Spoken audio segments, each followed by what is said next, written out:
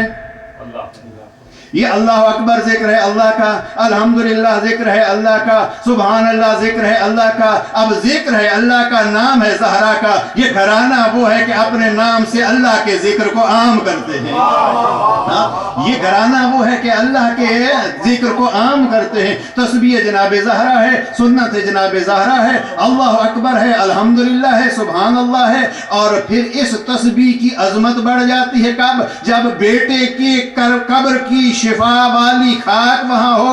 تو جناب امام جعفر صادق علیہ السلام فرماتے ہیں کسی کے ہاتھ میں اگر خاک شفا کی تسبیح ہو اور وہ پڑھ رہا ہو اللہ اکبر اللہ اکبر، اور اللہ اکبر پڑھتے پڑھتے وہ خاموش ہو جائے یا وہ سو جائے، رب کریم اس خاک کربلا کی وجہ سے اس میں اتنا اثر رکھتی ہے کہ وہ ابھی خود تو خاموش ہو گیا لیکن خاک کے دانے اس کی نعابت میں اللہ اکبر پڑھتے رہتے ہیں. خاک کربلا کے دانے اس کی نعابت میں. اب یہ سفر طے ہو رہا ہے حسین ابن علی کے ذریعے سے رب کی طرف. صلوات پڑھ لیجئے محمد.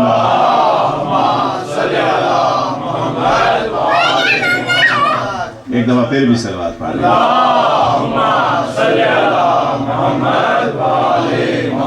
اب یہ ہے سفر اللہ، لقاء اللہ کے ذریعے. کتنے آسان کر دیے، کتنے آسان کر دیے. ایک مٹی بھی ان کا ذریعہ بن رہی ہے خدا سے ملانے کا. اور شہید اول شیخ محمد ابن مکی آملی اپنی ایک کتاب میں لکھتے ہیں کہ یہ خاک جب ذکر خدا یاد دلاتی ہے، لفظ ان کے جو ہیں وہ یہ ہیں، یہ پھر ہر درد کے لیے شفا بن جاتی ہے. ہر درد کے لیے یہ شفا بن جاتی ہے. مجھے بڑا سرور آیا، ہر درد کے لیے یہ شفا بن جاتی ہے. اور میں مناظرے کا تو قائل ہی نہیں ہوں اور بیان ہی نہیں کرتا. بعض اوقات بعض ذہنوں میں یہ آتا ہے کہ مٹی کھا کے شفا کیسے بن سکتی ہے اور یہ شفا کیسے ہو سکتی ہے. میں بس اتنا کہتا ہوں کہ رب نے 2 قربانیوں کو یاد رکھا اور یاد رکھنے کا حکم دیا ہے. ایک قربانی وہ رکھی جس قربانی کے ذریعے سے ذات توحید نے اعلان کیا میرا خلیل وہ ہے جو میرے حکم سے اپنے بیٹے کو ذبح کرنے کے لیے تیار ہو گیا. اس بیٹے کا تذکرہ اور اس بیٹے کی پیار وہاں اس کی ایڑیوں کی رگڑ سے ایک پانی پیدا کیا تھا جس کی ماں نے کہا تھا زم زم. اس کریم اللہ کو ہاجرہ کے لفظ اتنے پسند آئے کہ کہا اس کا نام ہی ہے زم زم، اور کہا کہ چونکہ میری راہ میں اس نے اپنے بیٹے کو یہاں پیاس کے لیے بھی تیار کر لیا، لہذا جو وہاں سے اس کے ذریعے سے پانی پیدا ہوا تھا اس پانی کو میں شفا کا ذریعہ بھی بنا رہا ہوں. اور اگر کوئی وضو کر کے اس سے نماز پڑھے گا تو کئی گنا اس نماز کا ثواب بڑھ جائے گا. آج بھی وہاں مکے کے گرد یہ ساری سبیلیں بھی لگی ہوئی ہیں اور ثواب بھی لکھا ہوا ہے، عظمت زمزم بھی لکھی ہوئی ہے. میں کہتا ہوں جو فقط تیار ہوا تھا قربانی کے لیے اس کو مقدمے میں رکھا گیا ہے اور جو قربان ہو گیا ہے اس کو سجدے میں رکھا گیا ہے. اسماعیل کی یاد کے ذریعے سے وضو ہوگا، حسین کی یاد کے ذریعے سے سجدہ ہوگا. حسینیت زندہ باد، حسینیت زندہ باد، شسیدیت مردہ باد، شسیدیت مردہ باد. نعرہ حیدری، مشروطیہ محمد والے محمد بلندتر صلوات. اللہم صلی علی محمد والے محمد. لہذا ادھر اس پانی میں شفا، ادھر اس خاک میں شفا. اس پانی کو مقدمہ، اس کو تاکیبات کے طور پر رکھ دیا. اور پھر ہمارے لیے ایک اور حکم بھی ہے، میت کو کافور کے ساتھ اس کے اعضائے سجدہ یعنی 7 اعضاء پہ کافور رکھنا چاہیے.